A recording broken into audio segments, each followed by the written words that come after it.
Hello, grade 8. How are you today? Welcome to another lesson for social sciences. Are you good?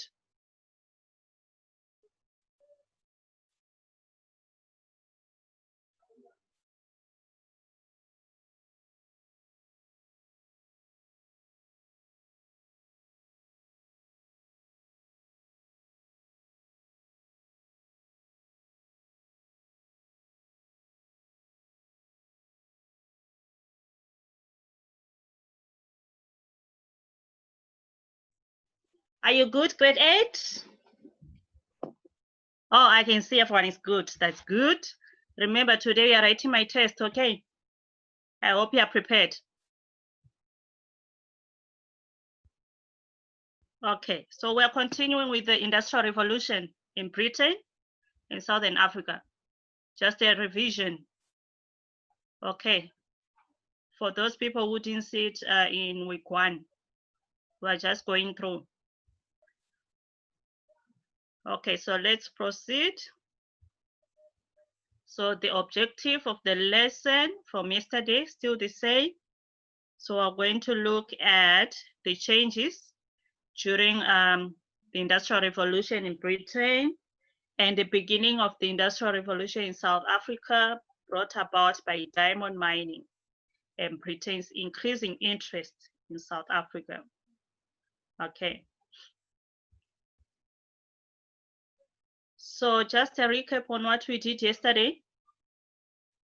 So yesterday we looked at the changes during the Industrial Revolution in Britain. What were the changes? The world from slave trade, the economy before the Industrial Revolution, what the Industrial Revolution was, the social changes during the Industrial Revolution, the labor resistance, the trade union movement, and working class organizations. Also, the increased power and wealth of Britain and Western European economies. Okay, so that is what we did yesterday. All right, let's move on. I gave you key terms to research. Did you research on those key terms? It's for your own benefit. So number 1, we have African kingdoms. These were the territories or land belonging to African people. They were called African kingdoms. Like, for example, the Zulu kingdom, the Swazi kingdom. And then there were Boer republics. These were independent, self-governed republics created by the Dutch-speaking inhabitants in South Africa. Remember, the Dutch people were coming to settle in South Africa. They created these republics called the Boer republics. Okay. And then the Cape Colony, it was an area established by the Dutch East India Company in Cape Town.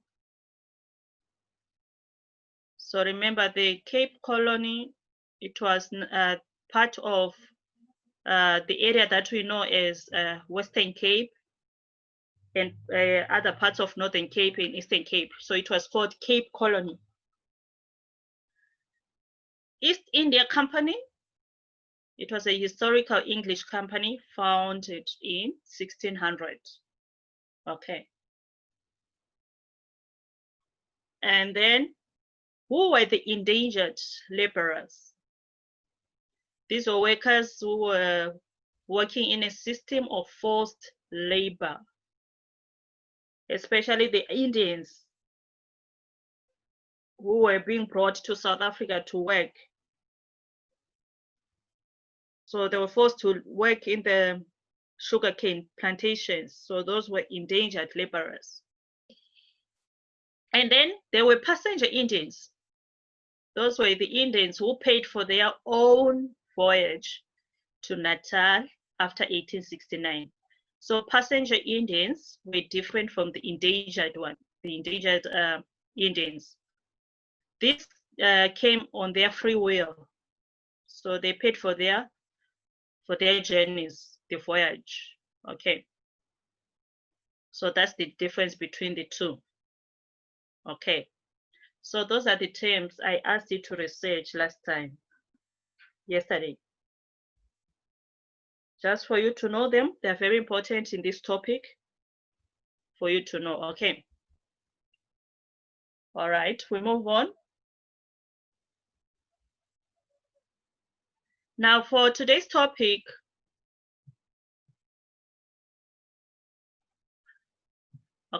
we're going to cover two subtopics. We're going to look at the Southern Africa by 1860, the brief description of political settlement, and then the endangered labor from India to work on sugar plantations in British colony of Natal.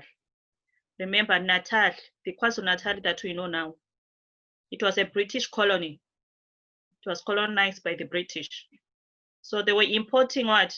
Labor from India, the people from India, to come and work on those sugar plantations as endangered laborers. Okay. Natal, okay, Natalie, okay.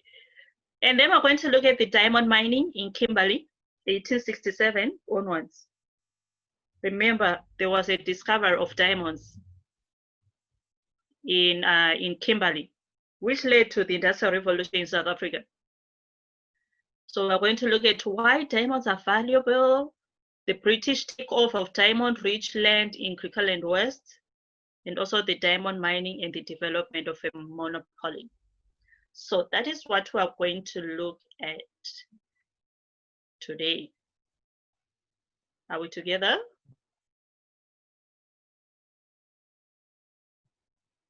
Okay. We proceed.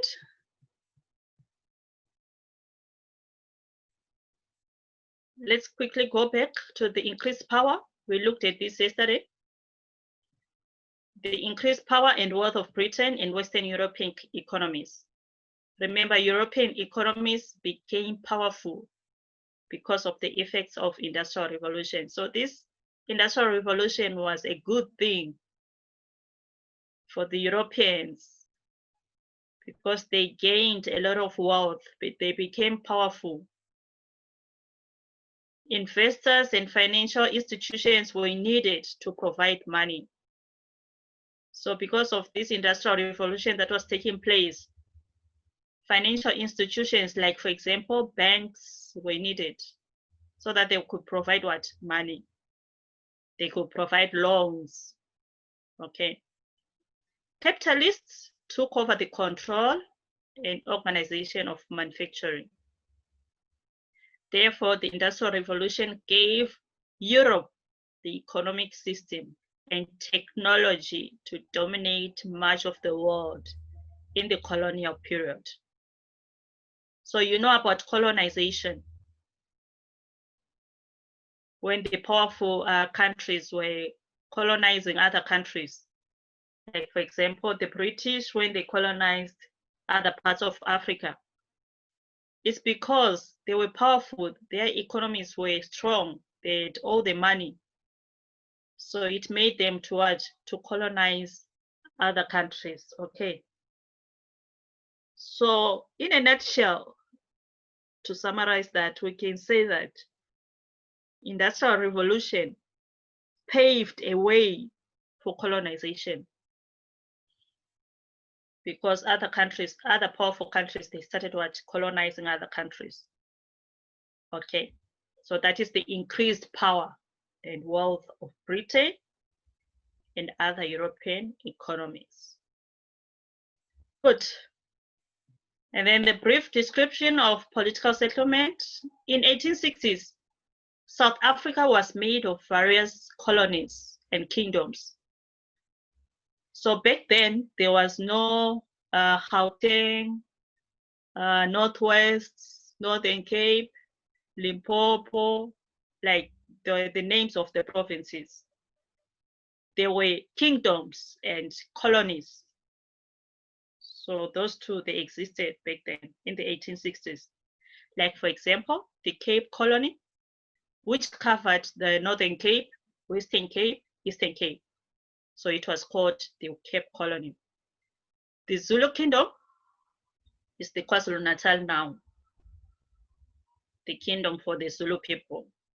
And then there was the Orange Free State, which we now know as Free State only. So it was called Orange Free State.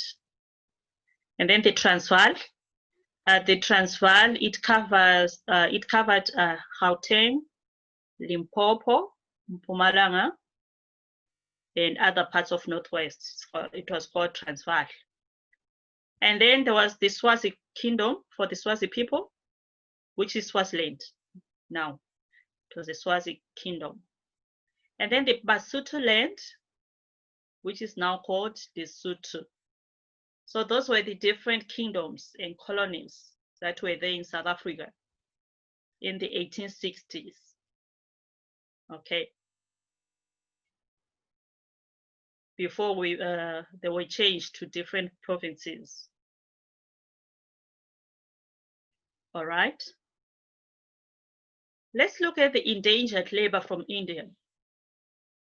So these Indians were being transported from India to come and work on the sugar plantations in British colony of Natal.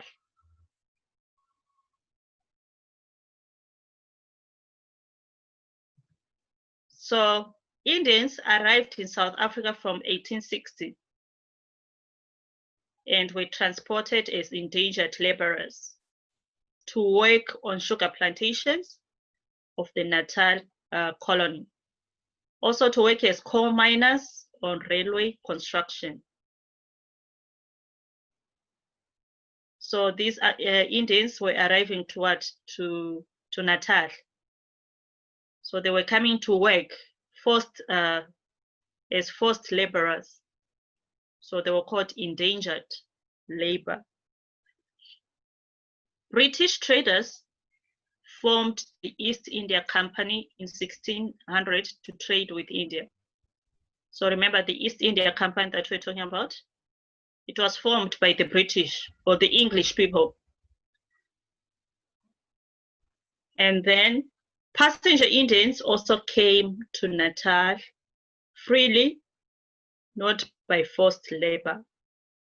So that's the difference between passenger Indians and the endangered labor or endangered Indians.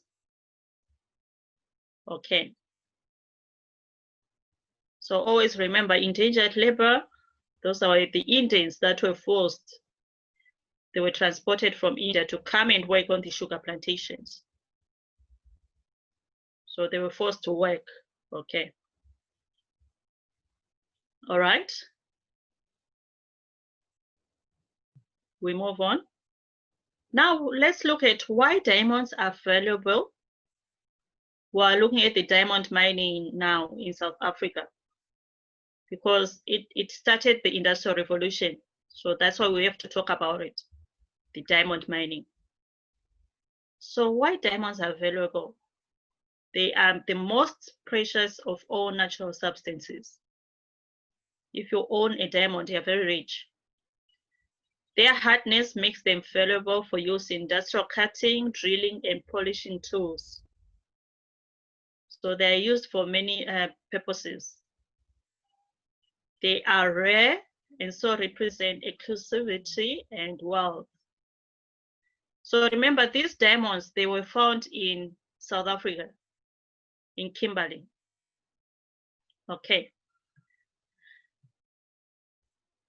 So when they were discovered, the Industrial Revolution started in South Africa now. So South Africa was gaining a lot of wealth. So those mine owners who were owning the mines were gaining a lot because of the discovery of diamonds. Okay.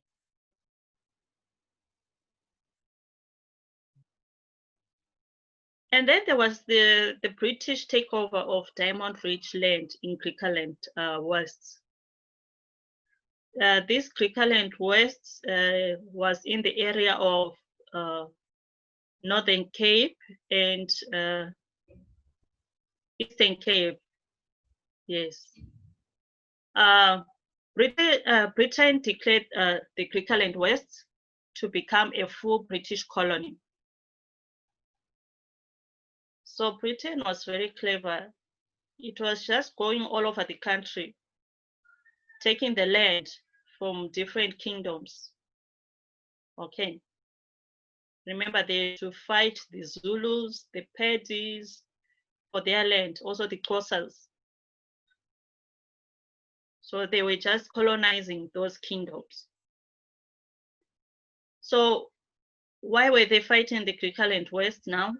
The purpose was to force the Griqua people to sell their mineral rights. They were very clever. Eh? They knew that diamonds were being discovered. They were there. So they were forcing these people to sell their mineral rights. But these diamonds, it meant that they belonged to these people, the Griqua people. But the British now, they were taking control. They wanted to take those diamonds so that they make money.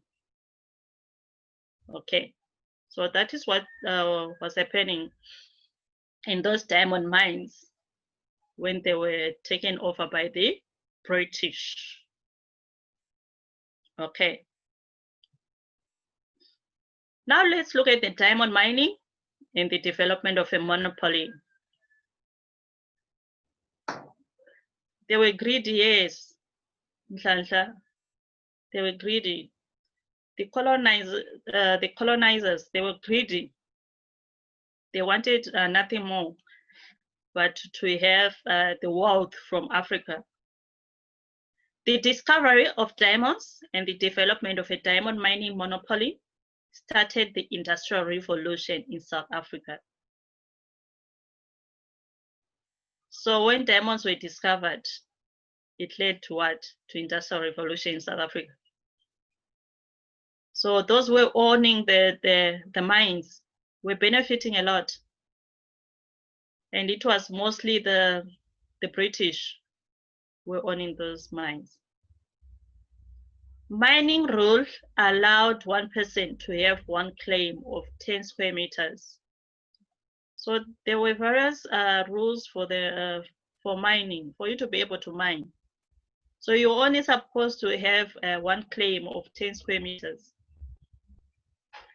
Riots occurred as whites attacked African or Asian claim holders. So the white people now, they were attacking what? The African people, because they were owning some of the land, those 10 square meters.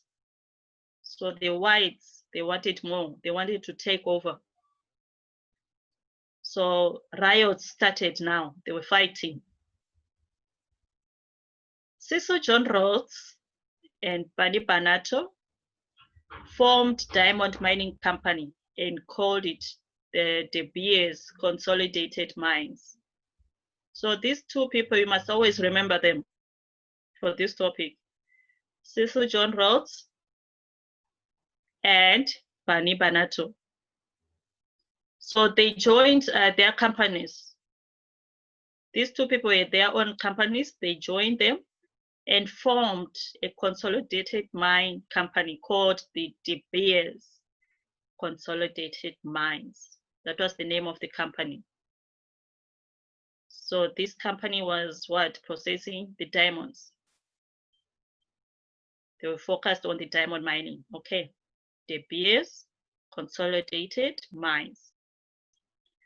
An agreement led to the formation of Diamond Corporation in 1930.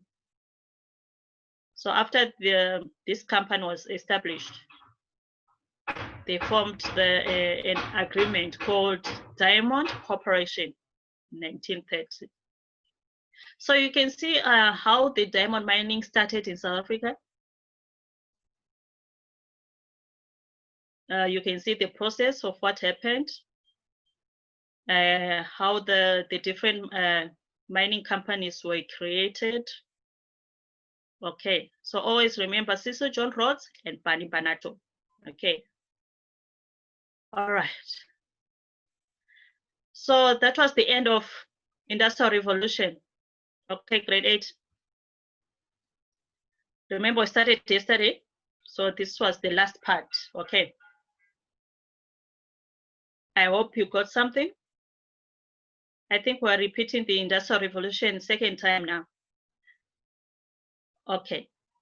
So remember, today you're writing my test. That is the link on the screen in blue. You already know. So today is for my subject. Now, please note 20% deduction for late submission. So if you submit your assessment late, we are going to deduct 20%. Okay, do you understand grade 8? So what time are you supposed to hand in your test? By what time today?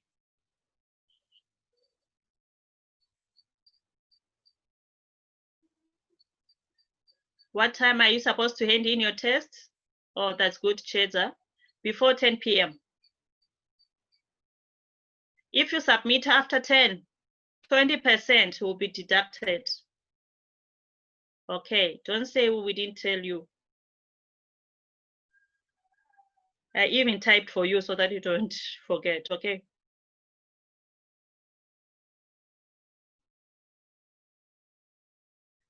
What happened to their money when they passed on? Who do you mean? The British? Who were owning the mines? I think the money will be left to their families. It will be given to their families.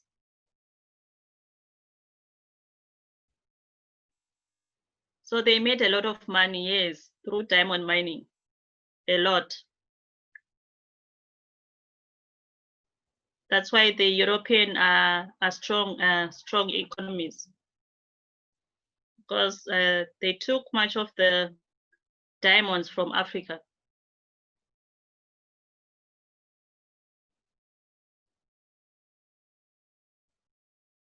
You can't submit after 10. You lose 20%.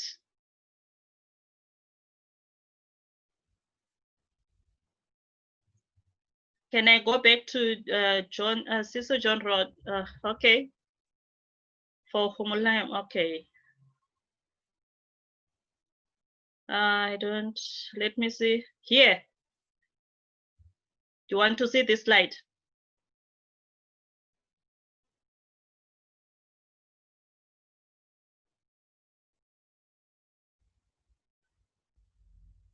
If you submit after 10, you lose 20%.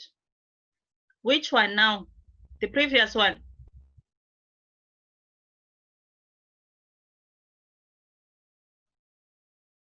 Homo? Which one do you want to see?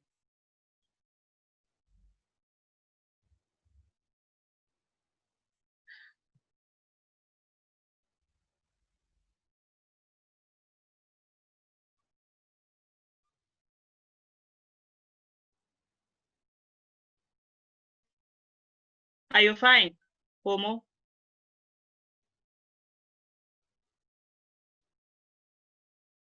The John. This one with Siso John Rods.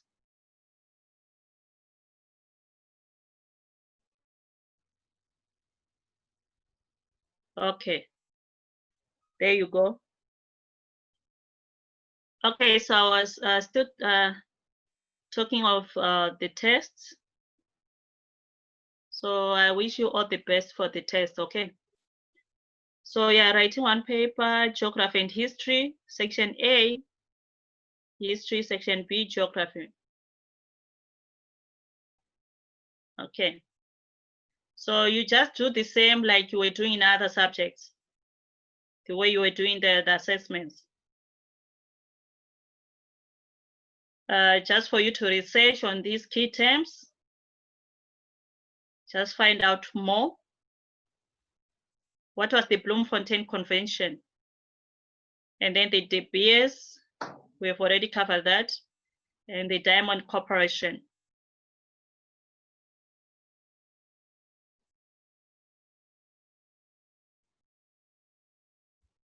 Okay, so if there are no other questions, wish you all the best for the test. Remember, you're writing about the Industrial Revolution and what else? Maps and globes for geography. Good luck. Okay, bye. I'll see you tomorrow, same time.